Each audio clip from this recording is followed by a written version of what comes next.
leaders of the world. Welcome to Spread Love in Organizations, a podcast for purpose-driven healthcare leaders striving to make life better around the world by leading their teams with genuine care, servant leadership, and love. I'm Naji, your host, honored to be joined today by Rob Perez. Rob is an operating partner at General Atlantic, providing strategic support and advice to the firm's investment team and portfolio companies in the life sciences sector. Before joining General Atlantic in 2019, he was managing director of Vineyard Sounds Advisor, an advisory practice focused on growth companies in the biopharma industry. Prior to that, Rob had several roles in the biotech pharma industry, starting as a medical representative to becoming president and CEO of Cubist Pharmaceuticals before its sale to Merck in 2015. Rob is also the founder and chairman of Life Science Cares, an organization that provides human and financial capital from the life sciences industry to the best nonprofits working to alleviate the impact of poverty in the US. Rob, it is such a pleasure to have you with me today. Thank you so much, Naji. It's a pleasure to be here. I remember the last time we talked, you shared that if there is one thing you'd want as your legacy, it is a legacy of impact in life science.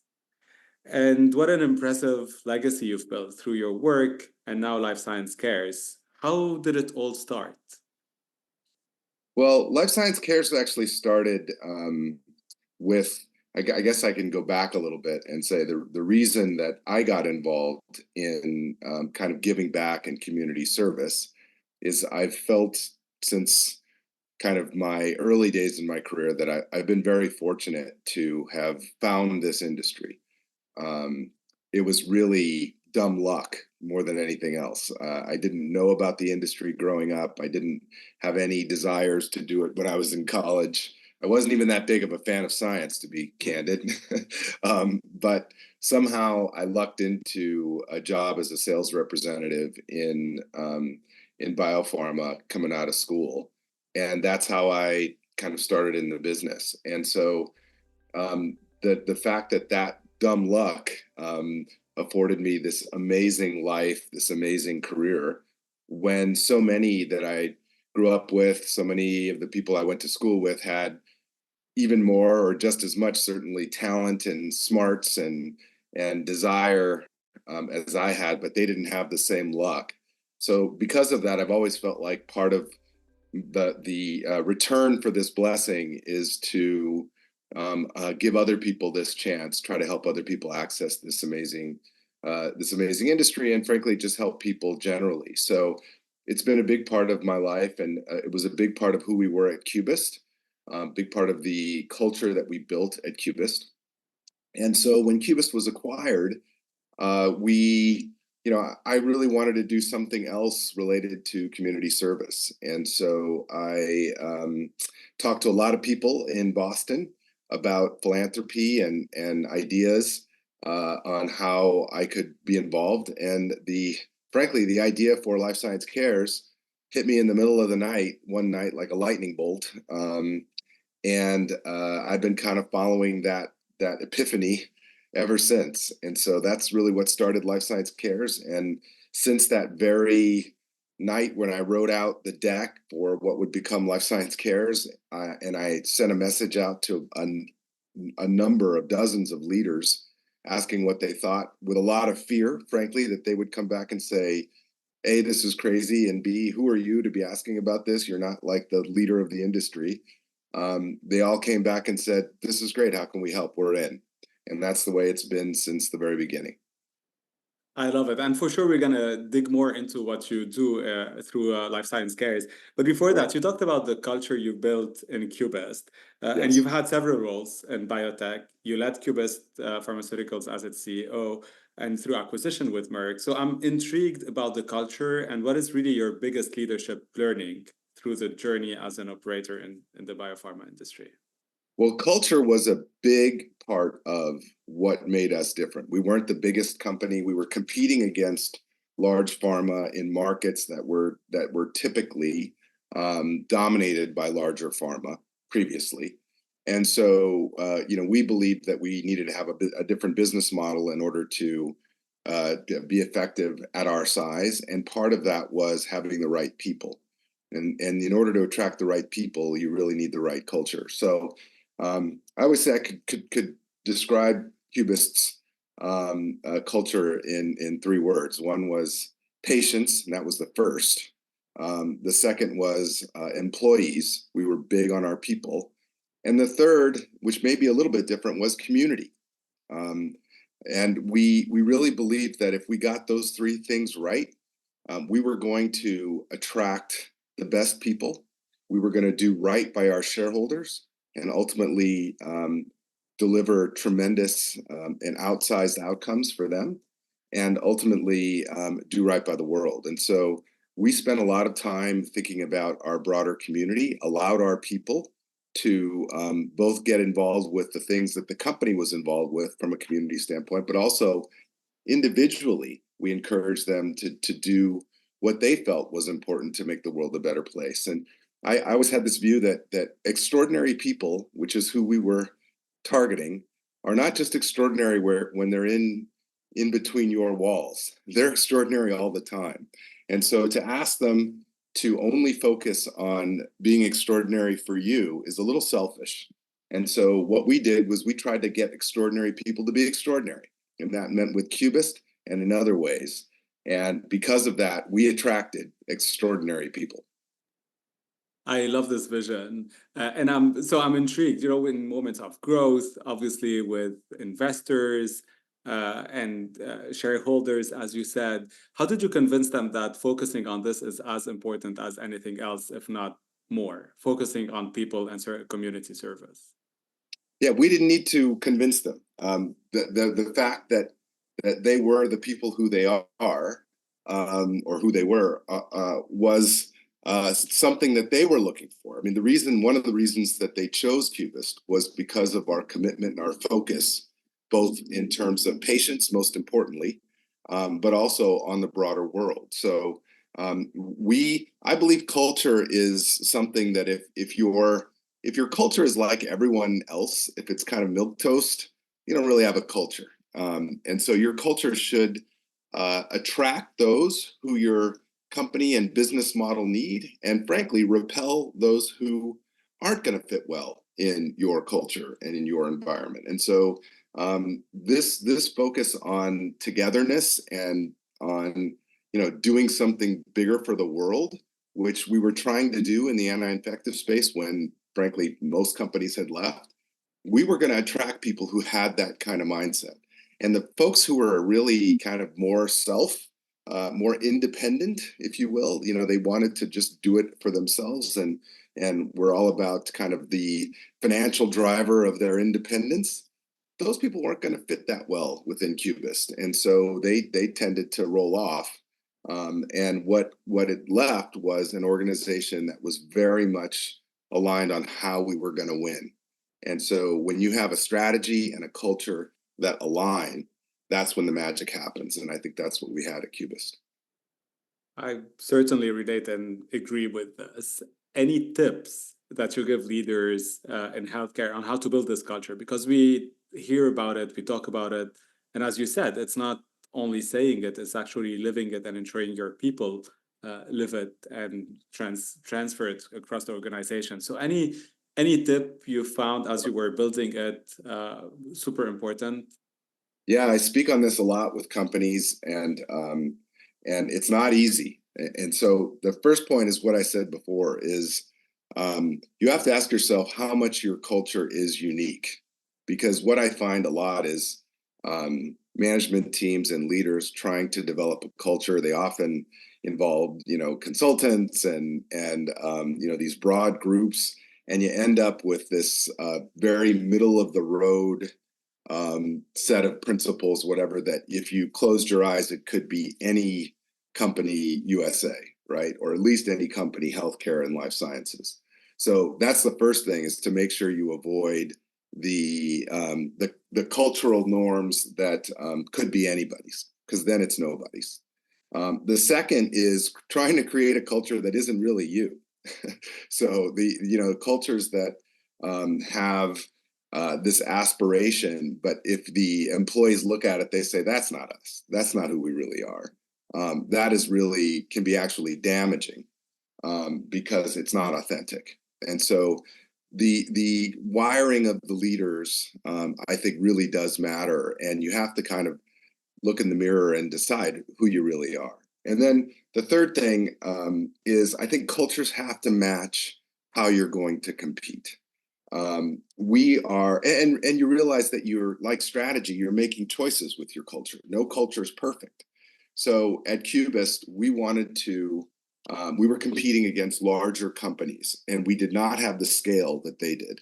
So our belief was we were going to be smarter, we were going to learn faster than our competitors. So that was our competitive differentiation. We were going to learn faster, adapt quicker, and move to what the customer needs better than our competitors. Well, if you have that kind of environment, you're not going to be able to have a culture that is very kind of dictatorial, very top down, et cetera, because you're never going to learn sitting in a home office. So we had to have a culture that enabled people to challenge, to bring new ideas, to, we had a culture where anybody could come up with an idea and could share it with the president and CEO.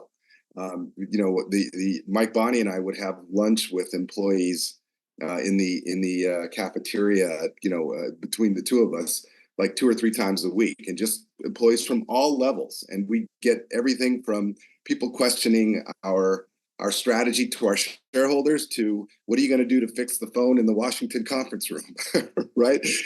But when you have a culture where anybody can comment about anything, that's the kind of place that you have to realize. But you give up some things too there, Naji. I mean, we weren't as fast as some companies would be. We were not competing on speed.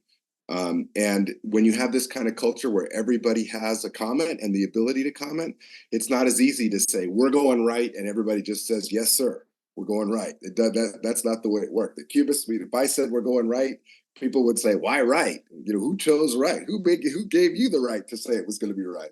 Right. So it was very, very collaborative, inclusive environment. And that worked with the way we competed. If you're a different company and you need to compete differently, then you have to think about how that culture fits into your competitive dynamic. Well, that's certainly a culture, as you're describing, where people were thriving, and obviously it led to great results. Anything you would have changed in it through, growing the company to acquisition? Anything when you reflect you would have done differently? Sure. Well, look, I think different. I was at Cubist for 11 years. And so the company went from a small company to well over 1,000 employees. And that change involves, kind of evolving the company as well. And so the culture had to change. Well, I shouldn't say the culture had to change. The processes had to change. And we tried to do it consistent with the culture. But you also had to realize that there were times when you just had to adopt new thinking.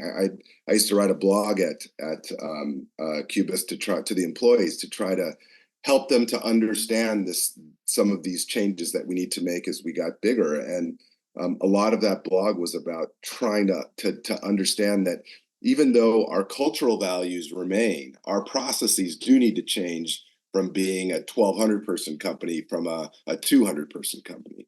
There's things that we have to do differently. We can't have everybody in a meeting room, for example. At some point when you're in a meeting room and you're broadcasting that meeting to a different meeting room, you're probably off the rails in terms of inclusiveness. So at some point we had to say, look, not everybody needs to be at every meeting.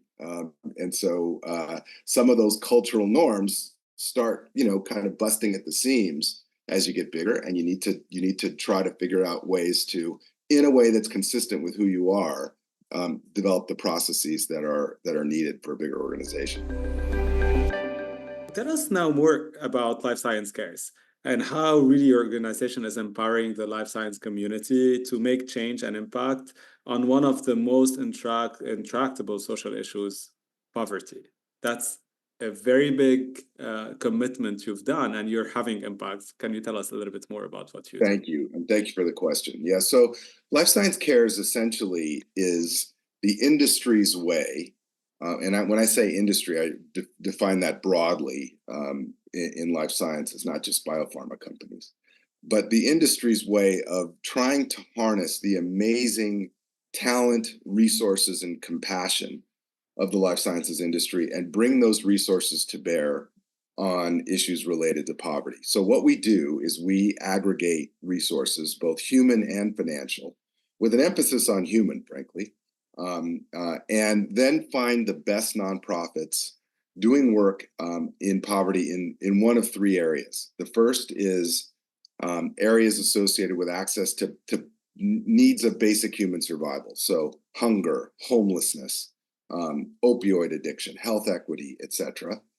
The second area is access to education, and we define education pretty broadly from early ed all the way to college entry and college success. And then the third is access to economic opportunity, or nonprofits that work on breaking the cycle of poverty. And those are organizations doing work in job training, job creation, economic development, etc. So we search for the best nonprofits who can really use our help and partner with us, and we provide financial and human resources to help them do what they do bigger and better. So we started that in Boston in 2016, and are now operating in 5 life sciences hubs. So it's Boston, Philadelphia, New York, San Diego, and San Francisco Bay Area at present. And there's a fledgling operations just getting underway in Basel, in Switzerland as well, which is wow. Yeah, there's a few folks there who've taken it up. So, and really the goal is to make a difference, to make an impact.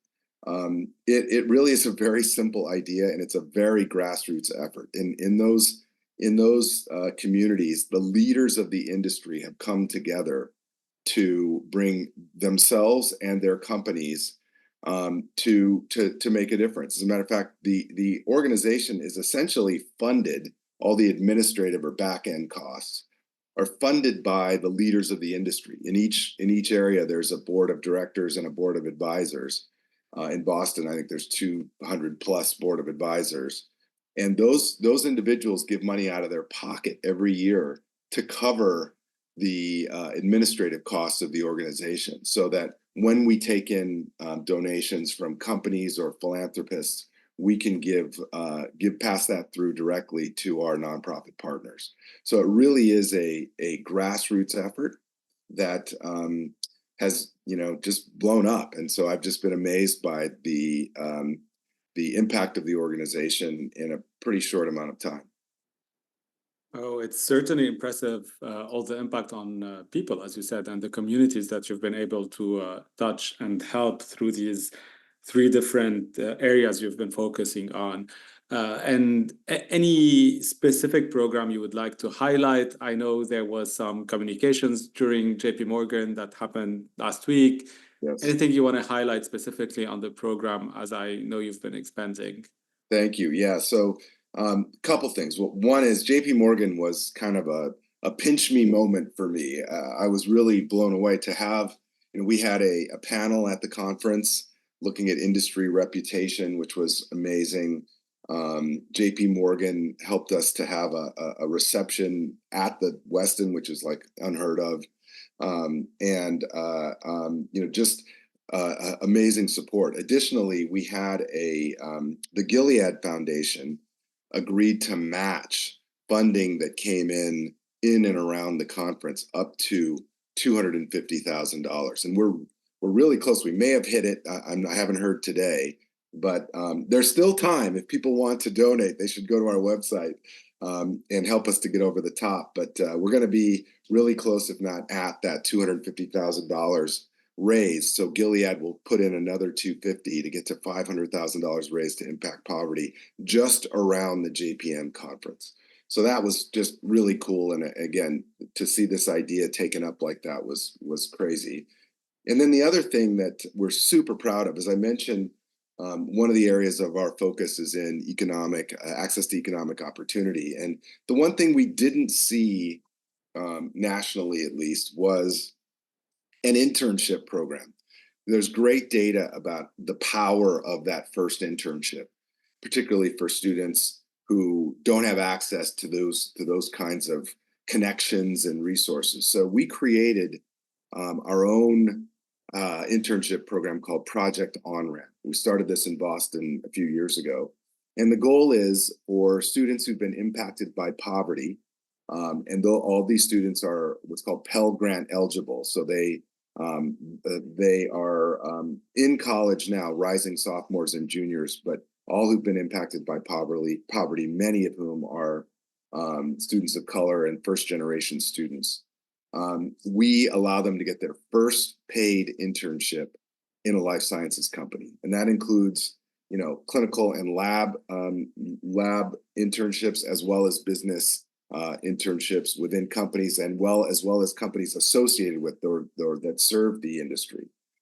This has been tremendously successful for students, many of whom have gotten their first job now that we've been doing it a few years in a life sciences company. But what I'm really impressed with, what's been really remarkable, I love to hear the stories from the young people. That's always great and always, pulls on your heartstrings. But so many individuals in the industry have talked to me about how impactful this program has been for them, because they didn't realize that there was talent at the types of schools that many of these kids go to or attend. So we're talking about state schools, frankly, schools that a school like the one I went to, that weren't places that biopharma companies usually recruit at. But these students are showing that there's talent everywhere. And that's the point of this. We really believe that we can make a difference in the workforce of the industry. So we now have a philanthropic donor who's remaining anonymous, who looked at the program and what we were doing and said, "This is amazing. I'd like to see if we can do it bigger." And so he has given us a challenge to figure out how to get to greater than 1,000 student internships a summer. Over the next, it'll be now 4, we're in year 1 of that plan, over 5 years. And so last year we did about 300 internships last summer, and we're growing to get to over 1,000 kids every summer. So that's another fund that we're raising to get the remaining. It's like a $6 million commitment. We've got about $5 million in. And so if people are interested in donating to Project On-Ramp, we can use their help to get us over the top there as well. But I truly believe that program is going to be impactful for the industry, because it will expand the talent base where we're targeting. And that, I think, can ultimately lead to new insights, new innovation, and ultimately serving patients better. Certainly, and this is really, congratulations. It's impressive, inspiring, and definitely it will help us grow, think differently, be more inclusive, and ultimately serve better the patients that we have constantly on our minds. Going out of JP Morgan, also a lot was happening during this week, and you're an expert in the biotech field. What are you most excited or looking forward to for our biotech industry when you think for the decade ahead of us? Well, I think, first of all, the pace of change, I'm an old guy. I've been in the industry 30 plus years, and innovation has been a part of the industry, obviously, for all 30 and certainly predating me. But the pace of innovation, in my opinion, has sped up. We're talking about cures in diseases now that we couldn't have imagined when I started. The amount of, I know I'm in the capital markets business in my day job, and I know there's times when this past year when folks were hurting a little bit from a capital markets perspective, but the amount of capital that's available currently for these innovations is also something that we've not seen previously. So I'm really bullish on the industry. I think we're just scratching the surface on the types of technology that can really make a difference in human health. So overall, I'm definitely bullish, and I wish I was younger, and I wish I had another 30 years, because I think what we're going to see over the next several decades is going to be just mind-blowing. You're still young, Rob, and your impact is beyond only capital, as you've been doing. You've touching communities, bringing young talents throughout our organizations. It's just impressive what you've been doing. Thank Uh, you. Well, one other thing I'll mention, and back to JP Morgan, the other thing that we did at JP Morgan is I'm a co-founder of an organization called Block, Biopharma Leaders of Color. And another just amazing night, we had a reception at JP Morgan, and to see a room full of, and I mean full, of leaders who were at the JPM conference who are Black and brown people who frankly had never been to a meeting like that, where they were not one of the only people in a room, to be in a place that was full of high level C-suite leaders, and as well as young people from the industry together. And that's another thing that I think is really exciting about what's to come, is we're tapping into talent everywhere. We had a fireside chat with Yvonne Greenstreet, who's a good friend, who runs Alnylam, and Yvonne was amazing in that. But it was great for people both at the top of their career and folks who are just getting started to hear her story and to see the kind of leadership that, this is a woman of color leading one of the industry's most significant companies. And that's happening over and over again. So that's another area of great pride, and area we're looking to grow, to be able to help enable and amplify people of color in the industry. For sure, and it's a good start, but so much still needs to be done, and you're definitely making a huge impact to make these things move forward. I'm going to give you now a word, and I would love your reaction to it. The first one is leadership. My first reaction is misunderstood. I think, number one, I think great leadership is still more rare than it should be. And that's because A, it's misunderstood. B, people don't work at it the way that they work at their technical skills. And because of that, I think we sometimes don't achieve potential because leadership is lacking. I know in the capital market space, and a lot of my venture capital friends will tell me that the capacity constraint on their starting companies and growing companies is not ideas or technology; it's leadership.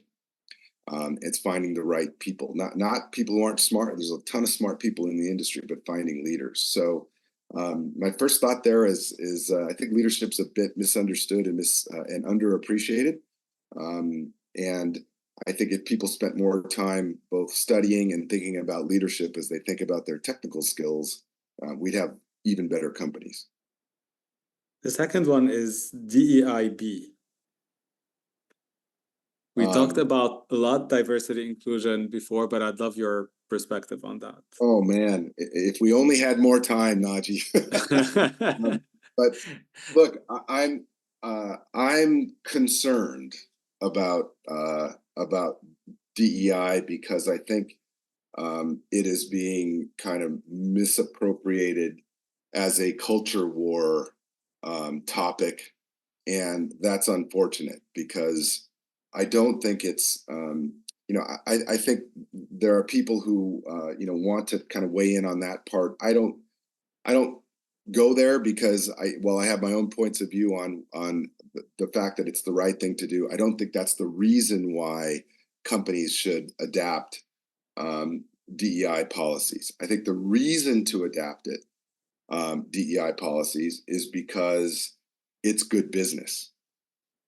There is tremendous data that suggests that companies that embrace DEI policies do better for their shareholders. And it's not rocket science. It's because you're tapping into talent from everywhere. You have a bigger pool from which to gather talent, and your customers, your shareholders, and your employees all happen to be people who come from all walks of life.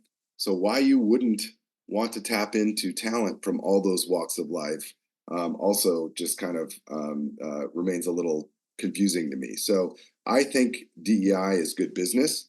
I think it's become a political and it actually being turned into a negative statement, which is really unfortunate and I guess part of a sign of the times.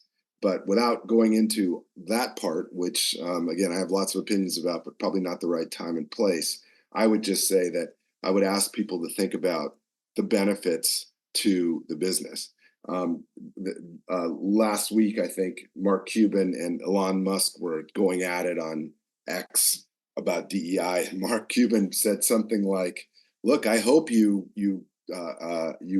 get rid of all of your DEI policies and basically piss off all of the candidates who don't come from your one kind of way of attracting talent. I'll take all those people. I'll take all those people. I'll take all that talent, and I'll beat you every time." And that's he's not arguing that it's the right thing to do. He's arguing that it's the best way for his business for him to make money. And I think that's the way I think about it is we really need to appreciate that ideas can come from anywhere. And the more we do that, the better off we're going to be. Oh, for sure. And it's proven again and again. And personally, how I build team, I've seen it, building teams that are diverse from different perspective, thoughts, ethnicities, etc., will definitely bring richness to the work and impact broader. And there's something else you said that really resonated with me when I think about being different or being yourself at work. You talked about the energy tax of being Yes. different in the workplace. Can you share a little bit more about it? Sure. I wrote a blog about this, several months ago, or maybe even years ago, and it was about this energy tax. And a lot of people, I think, it resonated with them because they feel it. And the point of the piece was not necessarily written towards the different, but written towards the people who were in the majority, to be able to say, hey, understand that this exists. We're not asking you to change anything. We're not asking you there shouldn't be government programs on it. That's not the point, but just understand that it exists. And let me just go a little bit deeper so people understand what I'm talking about. First of all, different is in the eye of the different, right? And so you have protected groups. I'm not talking about that. I'm talking about situations where you feel like almost everyone else comes from a very similar point of view. They all kind of get the spoken and unspoken rules, and you have to interpret them. You have to kind of be in that environment, and you have to go through some mental process to try to understand how to best fit in that environment. That's what being different feels like. And it's women in boardrooms. It's people of color in management suites. It's people who are LGBTQ, who are working in a team where they're the only person with that sexual orientation. So those folks, when they have an idea or have a point of view, they don't just get to spew it from their brain out of their mouth. That thought has to go through a process of, okay, if I say it this way, how might that be perceived? Will I be offending anyone? What will they think of me? Will it impact my advancement? All of that wiring is exhausting, and it is an extra filter that others don't have to do. And you could argue that even in the most welcoming environments where people would say, "Why would you do that? I have no inherent bias.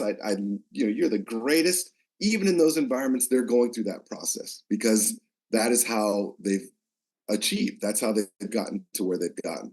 So the point of the piece was really to say, be aware that this exists, both for the people who are going through it and who may have this fatigue that builds up over time and weren't really sure what it was, but also to the people who are in the majority to say it's not a bad idea to check in with people at times to say, how you doing? I get it. And how can I be helpful to make sure that this isn't a problem for you? So that was the point of the piece.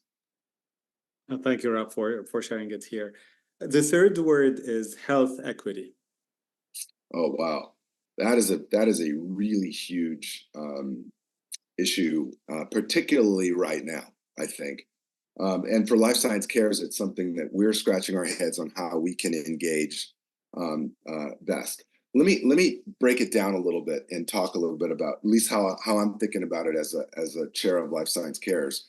And this is only one small part of health equity, but I think people in the industry will appreciate this.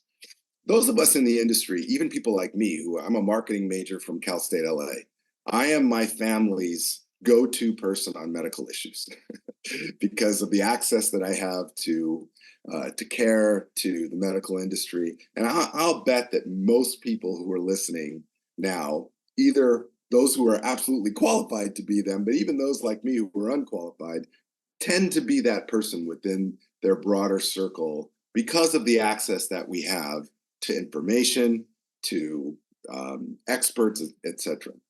Now think about the person who is in an inner city or in a rural area with no connections at all. You know, I've had, you know, like most people my age, health things that pop up, and I, you know, can access the best physicians and be able to cut months off of the time that it would take me to get in. That's just because of the blessings of my career and the access that I have. But then I think about people who don't have that access and who, you know, have diseases that progress because they just don't, either they don't trust the medical system or they just don't have the access. And that's one of the things that we love to try to work on at Life Science Cares is how can we tap into this amazing resource that is the life sciences community and help people to get more access, help people to you know, just essentially get more information, get more access to care. And again, I'm not blaming our healthcare system. I know that this is a challenge, and I'm on the board of Dana-Farber, which does a fantastic job in the community, and I know how much we talk about it at Dana-Farber, trying to make sure that we have access to, or that people in the community have access to the Institute. And they do a great job once people get in. The problem is getting in can have a lot of barriers. So when I think about health equity, first and foremost, I think about the barriers to access and what we need to do to be able to break down those barriers for everyone.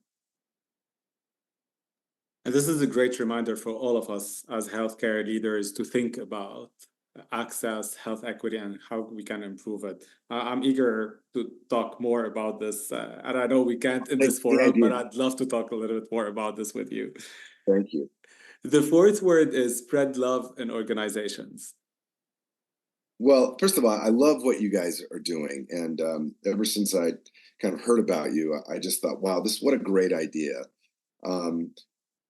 First and foremost, we need more focus on kindness, compassion, and love in the world. You know, if I might editorialize a bit there.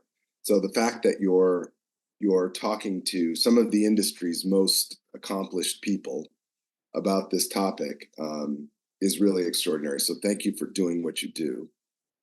The other is, it's not surprising to me that the people that you're talking to who are at the top of their game are also people who have leaned into spreading purpose within their environment. They are purpose-driven people who care about the world. And it gets back to kind of what I was saying before about, I think extraordinary people are not just extraordinary in their day job, they're extraordinary all the way around. And so being able to have this forum, and frankly, all forums, to use it to make the world a kinder, better place, ultimately is going to mean better business as well. You know, at JPM, the panel that was where Life Science Cares was featured was really focused on industry reputation. And, you know, how do you reboot this industry's unfortunately terrible reputation? And I know I don't have all the answers there, but there's two things that I do think I know. One is the answer is not, you know, more ads about how great the industry is. That's just not going to work. But what I think the answer is, the second point is to just show people the compassion, the commitment to human health that our industry is focused on through our actions, that I think is where the answer lies. And I have this friend who wrote a book called "Good is the New Cool." He's actually written a couple of books, Abdel Aziz. It's called "Good is the New Cool," and Abdel focuses on companies and marketing that leans into doing good and how attractive that is to employees, to shareholders, and most importantly to customers. This is, I think, what the industry needs to embrace, the good that we do, because I think the more we share that with people, the more they're going to realize, wow, this industry is full of extraordinary people and really about helping people, not about all the negative things that we get tagged with. Oh, I can't agree more than what you said. It's, for me, it's every time taking it back to this human level we are. And as you've seen hundreds of people working in this industry, I had the pleasure to interview now more than 130 leaders. And what's fascinating is this purpose we all have, right? We all wake up in the morning with this service that we want to bring good, we want to help people live better. And I think those stories will shine way more than any advertisement campaign. And it's not, I'm a marketer too, so it's not around not having impact, but it's really about us making this industry at the end. It's the industry is the people and the passion of scientists, physicians, and all employees working hard to make life better for the patients we serve. Any final word of wisdom, Rob, for healthcare leaders around the world? I don't know. I guess my word of wisdom is really thank you and gratitude. I feel extremely fortunate to have been a part of this industry and to have met so many amazing people, many of whom you've featured on your podcast. And there are folks who are out doing things that I couldn't even imagine. So first and foremost, to healthcare leaders, my point is to say thank you. Keep it up. There's so much more to do, and I guess my call out, because they're focused on their day jobs of working on really hard problems, is let's come together and see what the benefit of collective impact can do on issues associated with our community. I think Life Science Cares is the way that we put together, and we think it's the best, but it's not the only way to do it. Regardless of how, I hope everyone will consider their part in helping the world to be a better place. And the good news is you don't have to do all the research yourself. You don't have to find the right organizations. We've kind of done that for you. So whether you're a small company that doesn't have the resources and needs to kind of outsource its corporate social responsibility, we can help you with that. Or a larger company that has a lot of resource but needs to kind of connect with others within the industry so that we can make a collective and larger impact. Regardless of where you fit on that spectrum, I think we have a way to really harness the passion, the enthusiasm, and compassion of the industry at Life Science Care. So I would really encourage people to get in touch with us. Our website is lifesciencecares.org, or ping me on LinkedIn and let me know that you'd like to get involved, and I'll get in touch with the right person. But together, we can have a huge impact on people. We're doing it right now, and I think it can be bigger and better over time. Well, thank you so much, Rob. I will definitely share all the contacts about Life Science Cares on your episode and on our pages. But really, it's impressive what you've been doing, and I love the charge you're keeping us with and asking us to really think about the collective impact that we can do together as a healthcare industry to improve and make health more equitable and also make sure that poverty disappears. I think that's the ultimate goal that you're trying to push with the organization. So thank you for that. Amen. Thanks for having me, Naji. I appreciate it. Thank you all for listening to Spread Love in Organizations podcast. Subscribe and connect with us on SpreadLoveIO.com or wherever you listen to podcasts. Most importantly, spread love in your organizations and spread the word around you to inspire others and amplify this movement our world so desperately needs.